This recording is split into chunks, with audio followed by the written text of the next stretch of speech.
মৃত তৃণমূল কর্মীর পরিবারের সঙ্গে দেখা করতে গিয়েছিলেন প্রাক্তন মুখ্যমন্ত্রী, আর হালি শহরে গিয়ে প্রবল ক্ষোভের মুখে পড়লেন মমতা বন্দ্যোপাধ্যায়।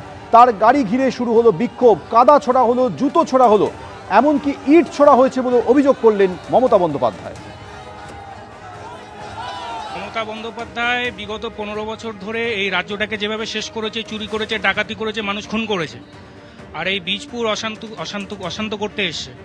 আমাদের বিধায়ক সুদীপ্ত দাসের কথা অনুযায়ী আমরা প্রত্যেকটা রাজনৈতিক দল এখানে মিলেমিশে সুন্দরভাবেই আছি। আজকে উনি এসে অশান্ত করতে, সে অশান্তের প্রতিবাদ করতে। এই বিক্ষোভটা মমতা ব্যানার্জি যে ডাকাত রানী আছেন তার বিরুদ্ধে বিক্ষোভ। উনি এই শান্ত বীজপুরকে অশান্ত করবার জন্য এসছেন। যিনি মারা গেছেন সে যে দলের কর্মী হোক, আমরা সমব্যথী।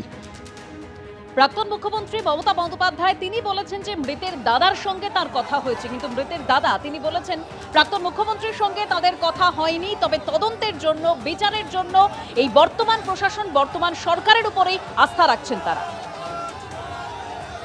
কোনো কথা হয়নি, কথা আমরা কোনো করিনি, কোনো অভিযোগ নেই।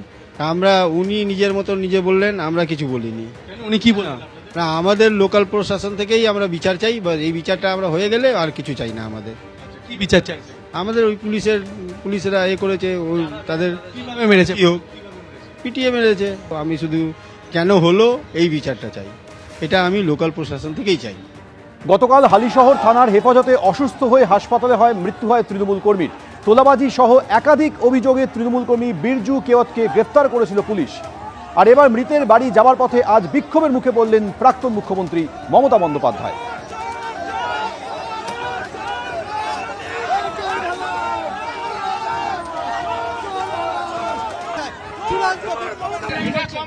কাস্টোডিয়াল ডেট এবং কাস্টোডিয়াল ডেট যখন হয় তখন তার বিচার হবে।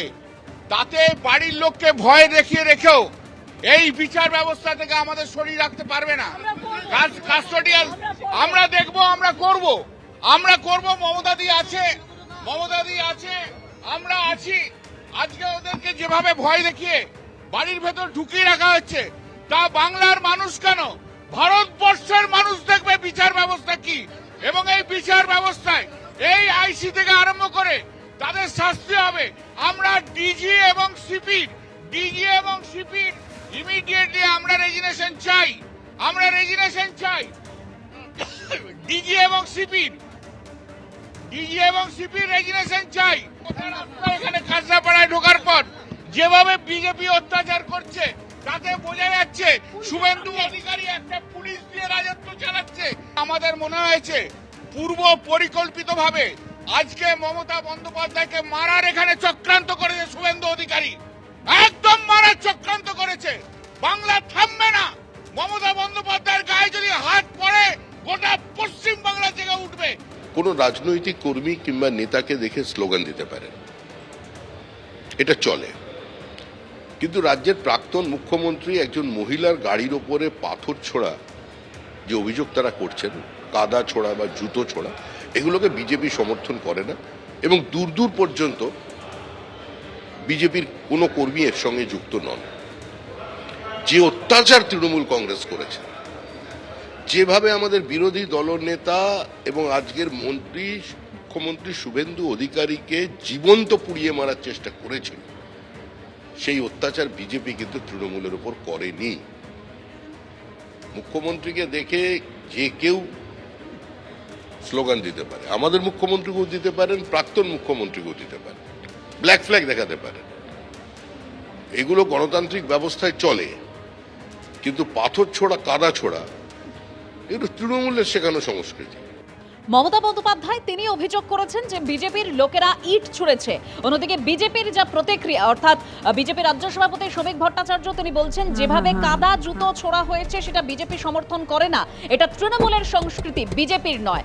আজকে একেবারে এভাবেই বিক্ষোভের মুখে পড়তে হয় প্রাক্তন মুখ্যমন্ত্রী মমতা বন্দ্যোপাধ্যায়কে। তৃণমূল কর্মী বিরজু কেওয়াতের বাড়িতে যাওয়ার পথেই বিক্ষোভের মুখে পড়েন তিনি।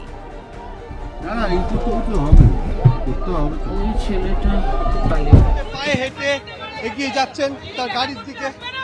তাকে এইরকম ফেস করতে হবে? বলবেন কি বলবো, ল অ্যান্ড অর্ডার উঠে গেছে মনে হচ্ছে। আমাদের একজন কর্মী, তৃণমূল কর্মী, পুলিশ হেফাজতে মারা গেছে, পিটিয়ে মারা হয়েছে। তো দিদি যিনি দেখা করতে আসবে না তাকে এই জিনিস ফেস করতে হবে। আর আজকের এই ঘটনা প্রসঙ্গে বীজপুরের বিজেপি বিধায়ক কি বলছেন শুনুন। মমতা ব্যানার্জি লাশের রাজনীতি করে বড় হয়েছে, তো তাই লাশের রাজনীতি খুঁজতে এসছেন। কিন্তু আমি আপনাকে বলি, আমি বিধায়ক তো 2026-এ হয়েছি, তার আগে আমি ওই পাড়ার ছেলে। যে ছেলেটি মারা গেছে সে কোন দলের আমি এক্ষেত্রে দেখতেই যাচ্ছি না যে তার রাজনৈতিক পরিচয় কী। তা আমরা একসাথে ক্রিকেট খেলেছি, ফুটবল খেলেছি, পাড়ার মোড়ে আড্ডা মেরেছি, এবং একজন মানুষ হিসেবে সর্বপ্রথম আমি তার পাশে আছি। মমতা ব্যানার্জি নতুন চিনতে পারেন এসব মানুষকে, এবং রাজনীতির জন্য উনি এসছেন। এই ছেলেটি, মমতা ব্যানার্জি প্রশ্ন করেছেন তার দলের প্রাক্তন বিধায়ককে, সুবোধ অধিকারীকে, যে ওই অঞ্চলকে শাহজাহানের মতন, যে শাহজাহানের ভূমিকা পালন করতো, ওই অঞ্চলকে সন্ত্রস্ত করে রেখেছিল। কিন্তু মমতা ব্যানার্জি এই প্রশ্নটা করেছেন তার দলের লোকদের, যে 3 মাসের মাথায় যে ছেলেটি বিধায়ক চেয়ারম্যানদের ঘনিষ্ঠ ছিল, গাড়ি করে ঘুরতো, সেই ছেলেটিকে 3 মাসের মধ্যে সিকিউরিটি গার্ডের কাজ কেন করতে হলো? অর্ডার বলে কোনো জিনিস নেই। গুন্ডা আইনটা প্রথমে শুভেন্দু অধিকারীর জন্য অ্যাপ্লাই করা উচিত, আর বিজেপির লোকেদের জন্য অ্যাপ্লাই করা উচিত।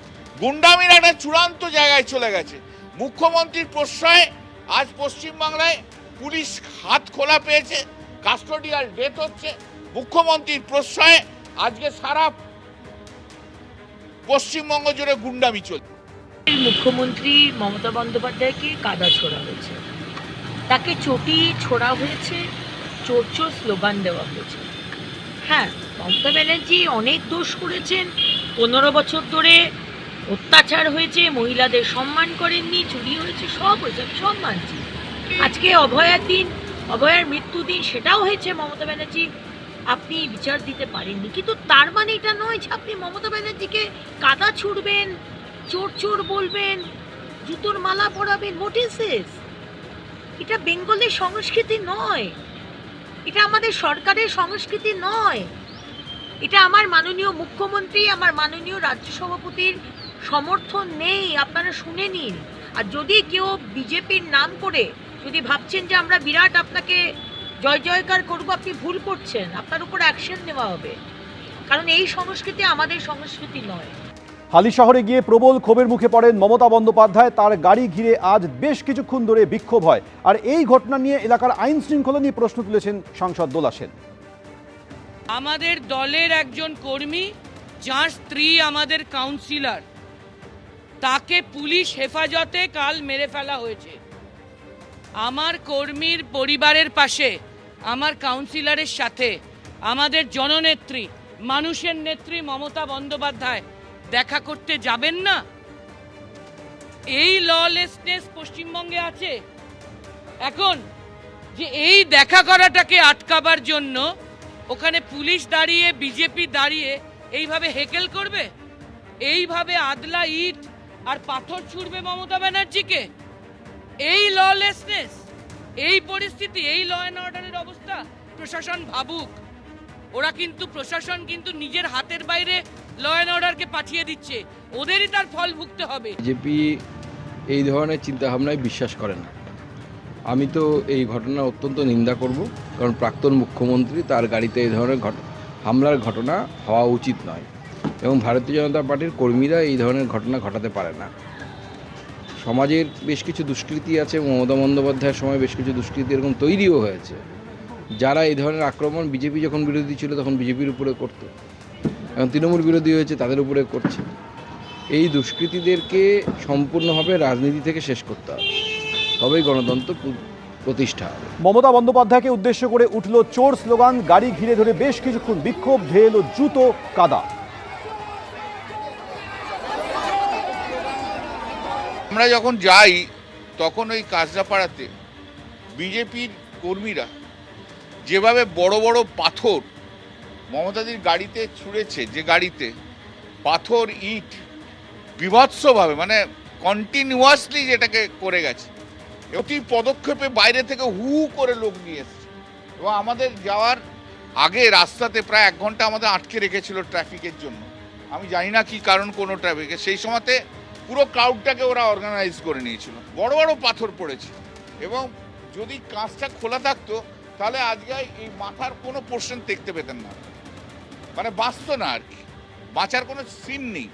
যেভাবে পাথর, বড় বড় পাথর ছুঁড়েছে, যেভাবে বড় বড় পাথর ছুঁড়েছে, এ ওখান দিক থেকে মারছে, ও দিক থেকে মারছে, কেউ সামনের দিক থেকে মারছে, কেউ পিছন দিক থেকে মারছে। কিন্তু বেসিক্যালি টার্গেটটা ছিল মমতা বন্দ্যোপাধ্যায় যেখানে বসেছিলেন যে সিটটাতে, সেই সিটটার উদ্দেশ্যে বড় বড় সমস্ত পাথর ইট সেখানে ছোড়া হয়েছে। কোনোদিনই এগুলোকে আমরা সাপোর্ট দিই না, এই ধরনের জিনিসকে। আমাদের পার্টি এই ধরনের জিনিস, এরকম ধরনের কাজকর্ম বিশ্বাস করে না। এবিপি আনন্দ, এগিয়ে থাকে, এগিয়ে রাখে।